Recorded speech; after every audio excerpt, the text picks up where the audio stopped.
radiólogo pediatra del Children's Hospital of Philadelphia, especializado en radiología intervencionista en el Children's Hospital de... El trasplante hepático se considera es el último recurso para pacientes pediátricos con enfermedad hepática en etapa terminal, a pesar del notable avance de las tasas de supervivencia. El trasplante de hígado sigue siendo una cirugía complicada, con una morbilidad y mortalidad significativa. El diagnóstico temprano de estas complicaciones pues va a cambiar la supervivencia del injerto y del mismo paciente.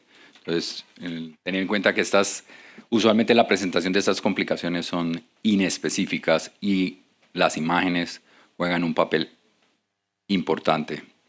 Los objetivos hoy revisar las principales técnicas quirúrgicas en el trasplante hepático pediátrico, discutir las complicaciones que las he dividido en vasculares y no vasculares y al final describir el papel de radiología en el manejo de estas complicaciones. Estos son datos publicados este año, son del 2021, el reporte que usualmente aparece con 2 años de diferencia, y vemos que en el año 2021 en Estados Unidos se hicieron 501 trasplantes de hígado, que es la tasa más baja en la última década.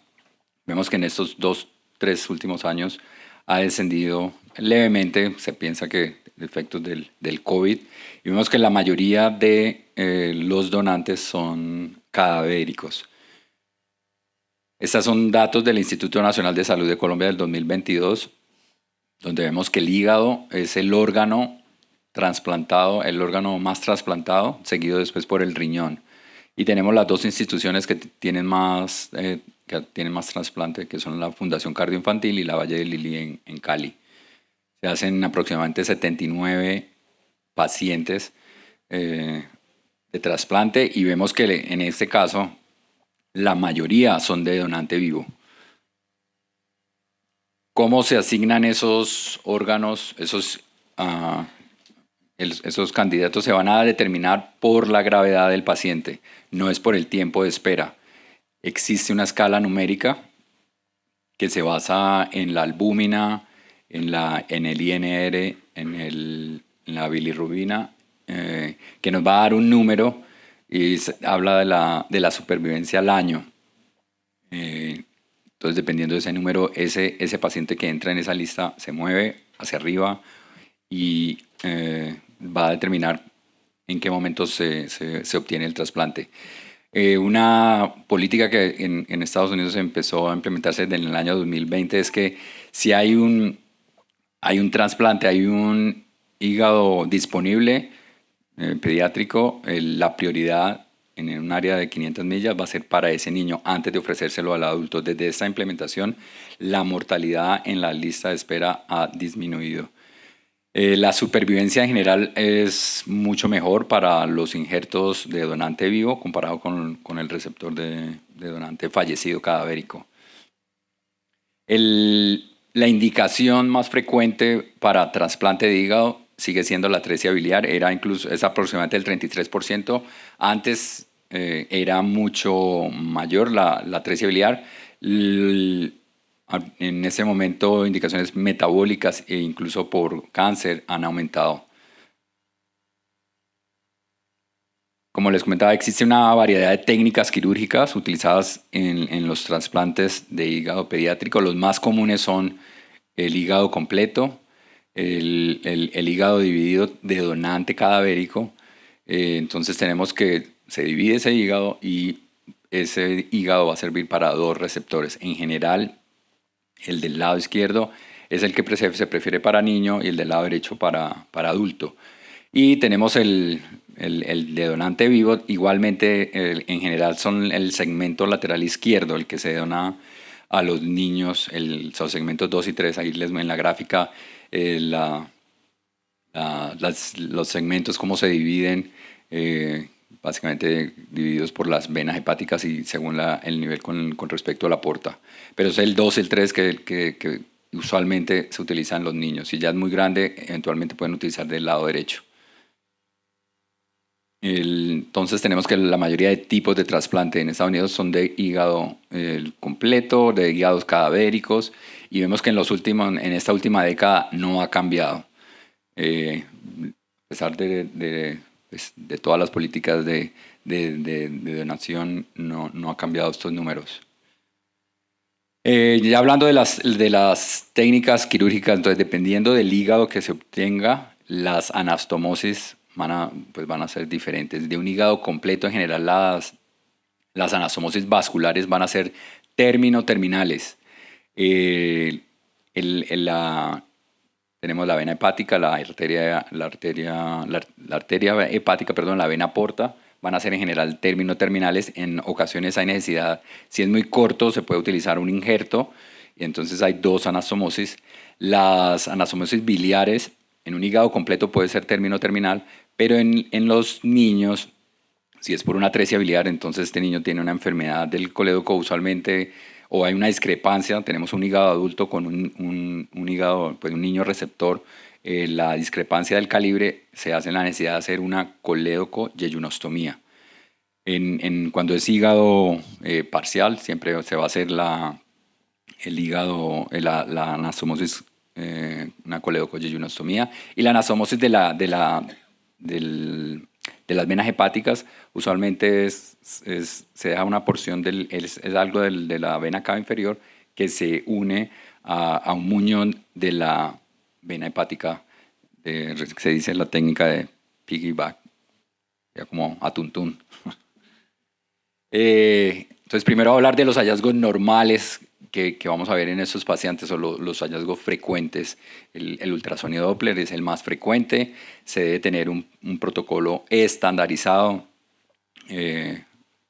Ustedes saben, en Estados Unidos está un técnico, ellos siguen paso a paso la evaluación del parénquima en escala de grises, se evalúa la región perihepática para descartar colecciones, y luego las arterias y venas, todo siguiendo un protocolo frecuente. Encontrar aquí, como vemos en la imagen sagital del Doppler, vemos que el paciente con derrame pleural, y es frecuente encontrar algo de hematomas perihepáticos.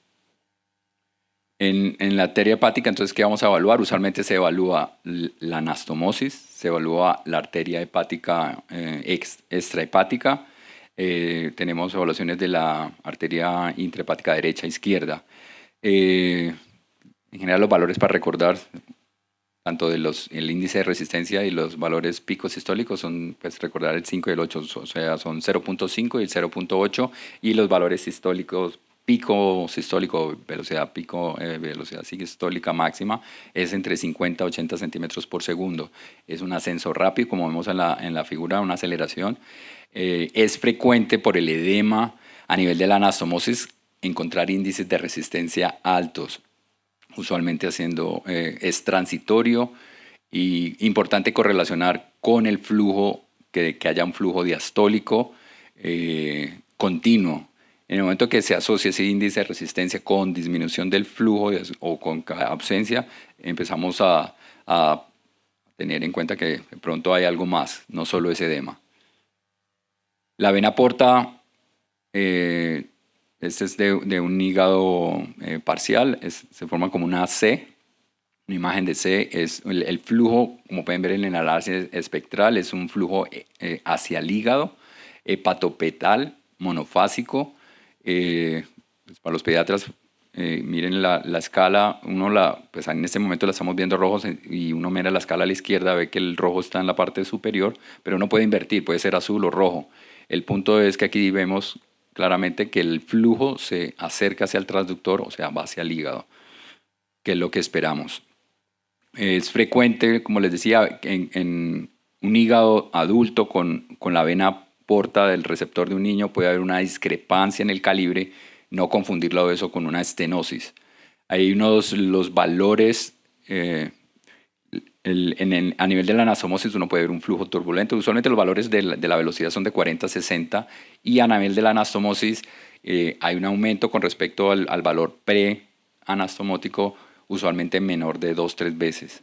Si ya es mayor, pues también pensar que no es solo edema. Aquí, como podemos ver, llega a subir casi 4 veces el valor En cuanto a la vena hepática, el flujo es trifásico, básicamente relacionado con los cambios en las presiones del lado derecho del corazón. Inicialmente también podemos ver a veces las curvas pueden estar atenuadas en el posoperatorio. Y en la vía biliar, el ultrasonido para la vía biliar en el paciente de trasplante no es el mejor. A veces el paciente puede tener una anastomosis bilioentérica y no vamos a ver dilatación. Importante correlacionarlo con los valores de gamma glutamiltransferasa. Si encontramos que los valores están muy altos, el paciente hay sospecha de colangitis, el siguiente paso va a ser hacer una colangiografía por resonancia. Importante usar los transductores de alta frecuencia que nos permiten ver con mayor detalle el calibre de esos vasos. No debemos, esa imagen deben tener la que debemos ver, no va a haber ninguna dilatación. Si vemos algún conducto, significa que está dilatado. Como les comentaba, le he dividido la presentación en las complicaciones vasculares y no vasculares. Todas estas anastomosis van a estar propensas a tener complicaciones ya sea de trombosis, estenosis, torsión. Voy a presentar diferentes casos clínicos. El primer paciente, 12 meses de edad, día posoperatorio 14, con elevación de las enzimas hepáticas. Y vemos a nivel de la arteria hepática izquierda, esa curva, el análisis espectral, no vemos ese pico, esa aceleración rápida. El índice de resistencia está por debajo de 5. Esta imagen a la derecha, para nuevamente comparar el valor normal, nos indica que hay algo que el flujo no es el adecuado. Este paciente en el día siguiente ya no vemos ningún flujo y con eso se hace el diagnóstico de trombosis de la arteria hepática. Se confirmó este hallazgo con la imagen, con la escanografía. Esta es una imagen axial donde vemos que no hay ninguna opacificación de la arteria hepática común. La trombosis de la arteria hepática es la complicación vascular más común, la más temida por los cirujanos, porque obviamente es la que tiene mayor mortalidad, morbilidad. Si el paciente no se lleva a cirugía, la mortalidad puede llegar a ser del 70%, incluso los pacientes que tienen que hacer un retrasplante llega a ser del 30%. Usualmente es una complicación temprana, puede ser de presentarse súbita o progresiva. Lo que vamos a encontrar es una pérdida del flujo diastólico, después como el aplanamiento y finalmente un flujo ausente. Y en el hígado el flujo, como pueden ver nuevamente, la curva es más aplanada. Lo que llamamos el tardus parvus. Tener en cuenta también el posoperatorio inicial, vasoespasmo, el edema hepático, la hipotensión. Importante correlacionar con el cuadro clínico del paciente y hacer el seguimiento. Usualmente a estos pacientes de trasplante se les hace ecografía en la primera semana todos los días. Y si a menos que haya alguna, pues se hacen más de 2 presentaciones al día. Entonces la escanografía es útil para confirmar. La complicación inmediata va a ser una necrosis hepática fulminante y estos pacientes van a la complicación, como saben, la arteria hepática, la vía biliar depende completamente de la irrigación de la arteria hepática. Por lo tanto, una complicación, un problema en la arteria hepática se va a presentar de manera tardía con estenosis de la vía biliar. Y el tratamiento es una revascularización urgente. Es raro que en el intervencionismo estos pacientes eventualmente podríamos hacer una trombectomía, pero usualmente necesitan ir a cirugía. El siguiente paciente totalmente asintomático, con trasplante. En la imagen Doppler vemos que hay una importante aceleración a nivel de la anastomosis. Tenemos valores casi cercanos a 200, hay turbulencia en la imagen de Doppler.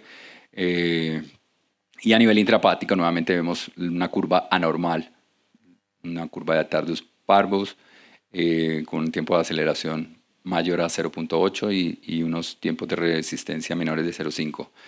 Este paciente fue llevado a angiografía, vemos el catéter a nivel de la arteria hepática común y a nivel de la arteria hepática propia se ve una estenosis. El tratamiento de esto es con angioplastia. No esperamos un resultado perfecto no hay que, sencillamente vemos después definitivamente una mejoría. Hay que hacer el tratamiento porque nuestros pacientes van a hacer trombosis si no se hace un tratamiento. Sí, eventualmente uno tiene que ser preparado, tener un implante, un stent, si hay una ruptura o si no hay mejoría a pesar de la angioplastia. El siguiente caso, nuevamente, paciente con trasplante hace 5 meses, totalmente asintomático y a nivel central del hígado se veía esa imagen anecoica adyacente a la arteria. Con el Doppler se veía ese flujo que se describe de yin-yang. Básicamente hay un flujo bifásico con la sístula es anterógrado, con la diástole es retrógrado. Y en la escanografía se confirmó el pseudoneurisma de la arteria hepática. Usualmente es a nivel de la anastomosis. Obviamente podemos encontrar pseudoneurismas en pacientes que tengan derivaciones biliares o en la biopsia. El tratamiento, porque el riesgo de estos pacientes es que haya presentarse un sangrado, el tratamiento va a ser embolización o reparación quirúrgica dependiendo de la localización. Este paciente fue llevado a angiografía y se confirmó, incluso la imagen de la angiografía era mucho más grande, se veía el pseudoneurisma bilobulado. Vemos en la flecha, vemos la arteria hepática muy pequeña, básicamente suplida por la arteria ramas colaterales de la arteria gastroduodenal y de la pancreática posterior, del arco de la posterior. Y lo que se hizo fue embolizarle con unos espirales. El siguiente paciente, posoperatorio 10º con fiebre, vemos que tiene derrame pleural. Se encontró que tenía quilotoras, se hizo, ven en la imagen del... Aquí vemos creo que ya identifican claramente que es el conducto torácico, hubo necesidad de hacer embolización.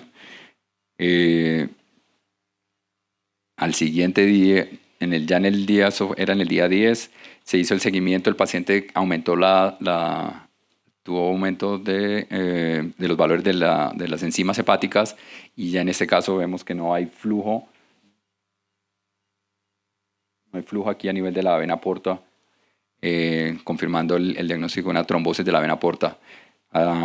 En el otro hallazgo que veamos importante, vemos como el flujo en vez de ir hacia el hígado, en este caso se está alejando, lo que llamamos el flujo hepatofugal.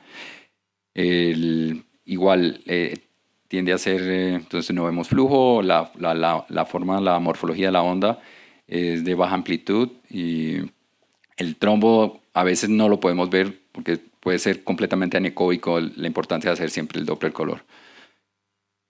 Se confirmó los hallazgos con escanografía, el trombo, la imagen hipodensa en la vena porta, y si no se trata, pues estos pacientes pueden desarrollar colaterales, lo que se llama la transformación cavernosa de la vena porta. Si es temprano, también igualmente el paciente se lleva a cirugía. Si es tardío, tenemos la posibilidad de hacer una trombectomía. Este paciente fue llevado a cirugía y básicamente hubo que hacer un retrasplante. Cuando evaluamos obviamente esto es más para los radiólogos, la parte técnica, a veces el flujo es muy lento, muy importante manejar la escala, el ángulo correcto, disminuir el tamaño del cuadro de color, y a veces este paciente, por ejemplo, a pesar de todas las correcciones, no se veía flujo, nos contactaron, nos decían que teníamos que hacer una trombectomía y antes de llevarlo al angiógrafo se decidió administrarle medio de contraste y vemos que él tenía un flujo lento, pero no había trombosis. Entonces el medio de contraste en este caso nos ayudó a decir si hay flujo, no por ahora hay que seguir el seguimiento. Siguiente caso clínico, trasplante hace 9 meses que se presenta con trombocitopenia. Esto nos indica que probablemente el vaso estaba aumentado de tamaño. En el Doppler vemos un aumento significativo de la velocidad, que vemos la velocidad a nivel de la anastomosis de la porta aumentada. Y lo que les mencionaba, en este caso, pues es evidente que hay una estenosis de la vena porta, pero a veces uno puede encontrar esta discrepancia de calibre y no necesariamente es una estenosis, es necesariamente el calibre normal de la porta de un adulto comparado con la de un niño. Pero en este caso se asociaba a un aumento significativo de la velocidad a nivel de la anastomosis, como les comentaba, más de 4 veces de la velocidad ya nos indica. Estos valores pues nos hablan de si uno utiliza este valor, la sensibilidad del Doppler puede ser del 83%. En la escanografía confirmamos los hallazgos y vemos, esta imagen es coronal, vemos esplenomegalia, la zona de estenosis y el tratamiento va a ser venoplastia. Este paciente lo llevamos, el acceso lo hacemos a nivel transhepático, este es en nivel de la porta, vamos a la vena mesentérica superior. Ven aquí múltiples colaterales, se hace hicimos angioplastia llegando hasta 7 milímetros y después de esto ya mejoría del flujo, en este caso ya dirigiéndose hacia el hígado. Este paciente también es un caso de estenosis de la vena porta, pero sencillamente para mostrarles otra presentación, en el anterior era de trombocitopenia por la esplenomegalia, en este caso se presentó con sangrado intestinal. Esto es una múltiples colaterales a nivel del asa de Roux-Lengerie, que tenía múltiples colaterales a nivel de la anastomosis, igualmente aumento de la velocidad. En la endoscopia se encontró pues, en el asa de Roux tenía las zonas de sangrado, entonces ese es un hígado parcial, vemos la imagen como en C, y se decidió hacer venoplastia y finalmente también se hizo embolización de estas colaterales. Este es el hallazgo final con mejoría en el flujo hacia el hígado. En cuanto a si se hace angioplastia o stent, en este Hospital de Corea del Sur, donde encontraron que no había diferencia entre stent y angioplastia. En general, en pediatría siempre tratamos en lo posible angioplastia 1 o 2 veces antes de poner el stent. Obviamente los stent no van a crecer el paciente y no sabemos qué va a pasar en 10 años, 15 años. Estos pacientes con stent, idealmente solo angioplastia lo que más se pueda. Este es un caso que se presentó con ascitis. Vemos esto es a nivel de la vena hepática media. Nuevamente comparen lo que les mostré inicialmente, que era trifásico, en este caso es casi monofásico. Igualmente acá en la angiografía se demostró una estenosis a nivel de la anastomosis de la vena hepática llegando a la cava y se le hizo venoplastia, es la menos común, la que menos vemos, pero pues tener también presente en la evaluación del Doppler. Se le hizo la venoplastia y luego vemos como el aumento del flujo o la mejoría en el flujo y la resolución en el cuadro clínico de la ascitis. En cuanto a las complicaciones no vasculares, podemos tener obviamente el rechazo, la posibilidad, estos pacientes tienen riesgo de presentarse con neoplasia, complicaciones biliares y lo más frecuente que nosotros en intervencionismo vamos a encontrar son las colecciones ya sea de derrame pleural o colecciones por biloma. Este fue un paciente, nuevamente ven aquí la diferencia con los que lo mostraba inicialmente, aquí vemos, hay algo que no se ve, en el Doppler color no hay flujo, claramente es dilatado el ducto biliar a nivel periférico, vemos la dilatación de la vía biliar. La estenosis bilioentérica puede ser una complicación temprana o tardía, el ultrasonido puede ser normal. Si la presentación clínica es muy clara, el paso a seguir es una colangiografía. ¿Cómo el tratamiento cuál va a ser? Un drenaje biliar percutáneo transhepático. Es relativamente sencillo, usamos ecografía, a nivel el abordaje es subsifoideo. Aquí vemos la dilatación, la aguja dirigiéndose hacia el conducto biliar, luego avanzamos la guía, hacemos la colangiografía, aquí vemos una estenosis muy importante, ese es el conducto biliar y aquí la anastomosis bilioentérica, el contraste pasando hacia al intestino. Este paciente tenía además un catéter por un biloma ¿Cuál es el protocolo? Lo que hacemos es, usualmente empezamos con un catéter de 8.5 French. Cada 2 semanas hacemos la dilatación de la anastomosis. La idea es llegar a un catéter de entre 12 a 14 y con ese catéter dejarlo aproximadamente entre 3 a 6 meses. Es más o menos el tratamiento. Obviamente en niños tratamos de retirarlo a los 3 meses y una vez los valores de la de la GGT ha disminuido y vemos que el calibre de la anastomosis está bien, retiramos el catéter. Estoy haciendo el resumen de lo que hacemos, el protocolo que seguimos. Cuando hay antecedentes de trombosis de la arteria hepática, no vemos las estenosis a nivel de la anastomosis bilioentérica. Lo que se ve es múltiples áreas de estenosis, son mucho más difíciles de tratar. Se intenta pues, el manejo percutáneo, pero en general es muy complicado y a veces terminan en trasplante. Este es un caso de hace como unos meses interesante. Ya se ha presentado hace 6 meses el trasplante de hígado, ha sido un donante vivo, estaba siendo manejado con drenaje percutáneo por una estenosis bilioentérica y estaba presentando fiebre recurrente. En ese caso pensábamos, lo primero que uno piensa es no está funcionando bien el catéter, está haciendo colangitis. Pues esa era la idea clínica y lo que pensábamos. Entonces el paciente se traía, mirábamos, el catéter está patente. Finalmente en el ultrasonido se encontró esta zona hipoecoica mal definida, se le hizo biopsia y se confirmó una enfermedad linfoproliferativa post-trasplante. Es la imagen del paciente, el PET donde veíamos la lesión. Es el cáncer más común en pacientes pediátricos trasplantados, ocurre generalmente en el primer año del trasplante. El sitio puede presentarse en cualquier sitio como cualquier enfermedad linfoproliferativa, pero es más común en el abdomen, ya sea en el hígado o en el intestino. Puede presentarse como una lesión focal o hepatomegalia, un patrón infiltrante, y el tratamiento va a ser reducción de la inmunosupresión y quimioterapia. Y este es el último caso. Lo que les comentaba, el caso frecuente de una colección extrahepática, pero este paciente se presentó con fiebre, un trasplante reciente. Veíamos esta colección. Inicialmente la interpretación fue que esto era lasa intestinal. Se le hizo a la semana siguiente, ya se comprobó que pues, está aumentando la colección. Y en la imagen coronal vemos que hay una conexión de lasa intestinal con esta colección con aire.